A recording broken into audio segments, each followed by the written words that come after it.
you talked about adding 6 million bucks. A lot of times I have these conversations. There's like one deal that's like your favorite one to talk about. What deal inside that is like one you just like to tell us about? What's that? So the one we just closed on this last Monday is the most incredible deal we've ever bought. And it's a I like it. win-win technically. I mean, it's a win-win all around. So this is a property that was listed on market. When I saw the property, it was gorgeous, it was beautiful, almost $2 million. Actually, it was over $2 million is what it was originally listed for. Okay. This property, um, this property, it had little to no equity. It was bought with a VA loan just 1 year ago, and the Hmm. What and city? he Sorry. in San Diego. Okay. So this is a great property down here in San Diego. He bought it just around a year ago, and due to some unfortunate financial circumstances, he was no longer able to maintain this mortgage, and he tried renting it out as a short-term rental. Unfortunately, he had a mom and pop style property management company in place. They just couldn't perform what they needed to offset a very large monthly Yeah. mortgage payment. So he basically, when he listed it, he took it off renting so he can sell it. And I Hmm. called the agent day one and I said, hey, this may not be the time. This may not be the time for this type of offer. But if you're not able to sell this property cash or conventionally at the price that you need to offset, the mortgage, so your client doesn't have to, pay money to sell this property at closing, I have a creative option that might work for you. And I waited another 2 weeks to touch base. It's still pretty slow because interest rates from when he bought it, which was under 5%, up to at this point was 7+%.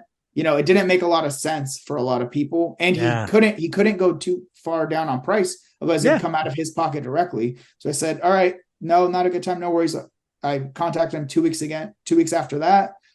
No, still not motivated, or like still not open to it. We're still trying to see. We might have some potential Hmm. buyers. And then I waited 3 days after the start of the new month, after he made another mortgage payment. I knew that was going to be it's a vacant property, expensive Yeah. mortgage payment. And I reached out and I said, hey, are you guys still open to maybe this option? And that's when we were able to have a very serious conversation about purchasing their property subject to the existing Hmm. mortgage. Hmm. The seller at this point was not going to be able to make the next month's mortgage payment. And a traditional close would take 21 to 30 days. So it was cutting it close.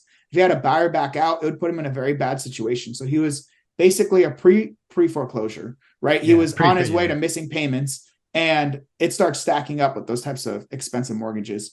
So we were able to buy this property subject to the existing loan. The seller did not get any cash at closing, but we covered all closing costs. We negotiated the agent commission and made sure the agent got paid on a transaction he wouldn't be able to do conventionally.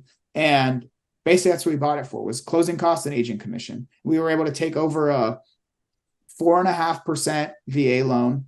That 4.5% VA loan, little to no money down, and we raised capital, private money, to cover the entry costs and some of our plan for it. So this property is amazing, and we basically took this beautiful single family home, 6,200 square feet, and just outside Jeez. San Diego, yeah, just outside the San Diego short term rental ordinance, and basically convert it into 3 units as well as a full house. And we are renting it as a short term rental, but we put the right operator in place, someone who manages boutique hotels and high end short term rentals. We're able to negotiate the property management fees and just basically turn this property around, add another 30, a little over 30K into improving furnishings, adding a hot tub, adding amenities that help this property stand out, adding more beds, and just making it more versatile with the 3 units, and just a lot Hmm. of fun features to it. So this was So, my so favorite. t- that's awesome. So you took a 6,200 square feet house, you converted it to three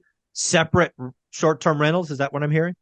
Three separate, or they can rent the full house the way it's set up. Okay. It's got electronic door locks Ah, that kind of separate in this laundry area where everything kind of yeah, congregates. So they that makes can rent sense. the whole house, which has been amazing. It's amazing to see how many people are renting the full house for business retreats or Hmm. family celebrations or whatever, as well as the individual units. So that if the full house isn't rented, the last like 2 months prior to that, they will be able to rent it out.